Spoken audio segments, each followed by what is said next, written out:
What are zoning adjustments? Zoning adjustments are public hearing processes that evaluate requests for variances and use permits. A variance is a request to deviate from development standards required by the zoning ordinance. A use permit is a request to allow a permitted use that will not cause an adverse impact on adjacent properties in the area. It all starts at Phoenix City Hall with a visit to the zoning or site planning counter. There, applicants ensure that proposed plans meet the zoning requirements. While at the counter, applicants learn about required development standards such as height limits, building setbacks, and lot coverage.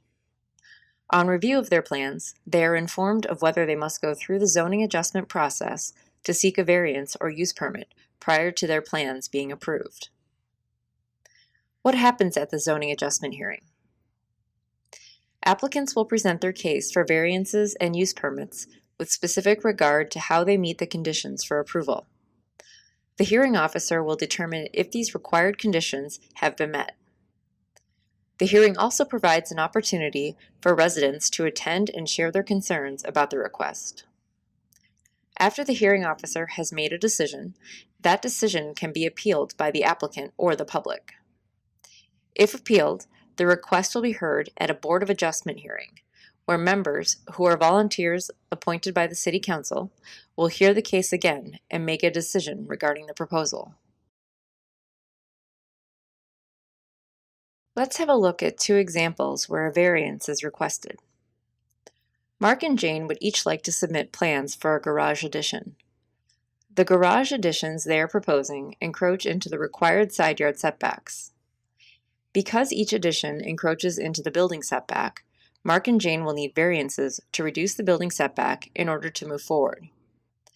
They must prove that 4 required conditions are met for the variance to be granted. First, there must be special circumstances or conditions applying to the land, such as unusual lot shape, size, or topography. Mark's lot is flat, oversized, and rectangular in shape, with no unique characteristics. Jane's lot has unique building constraints due to the lot being triangular in shape, undersized, and having unusual topography. Second, the property hardship cannot be self-imposed. Mark's addition is self-imposed because the proposed garage could be placed in multiple locations of his lot outside of the setback. A variance is only required because Mark would prefer the garage be built in the required side yard setback. On the other hand, Jane's addition is not self-imposed because the property was subdivided in a unique way that was out of her control. Third, it must be found that the variance is necessary for the applicant to enjoy reasonable and substantial property rights. Mark prefers to locate his garage where it will encroach into the side yard setback.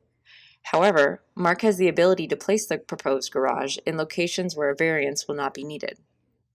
On Jane's property, regardless of where the garage addition is located, it encroaches on at least one setback requirement, therefore a variance is needed. Fourth, the variance cannot be detrimental to the surrounding properties. In both cases, the additions cannot negatively impact the surrounding properties. Now let's look at an example where a use permit is requested. David would like to have outdoor cooking as an accessory use to his barbecue restaurant located in a shopping center. Because outdoor cooking may have a negative impact on surrounding properties, a use permit is required. David must prove that 2 required conditions are met for the use permit to be granted.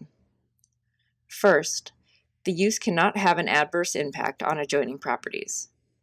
Because David's restaurant is located on a corner adjacent to 2 arterial streets, the impacts on the surrounding businesses and neighborhood are lessened. Second, the use must be in compliance with all provisions of the zoning ordinance and the laws of the City of Phoenix. David has demonstrated that the impacts from his outdoor cooking area will not negatively impact the surrounding businesses and neighborhood.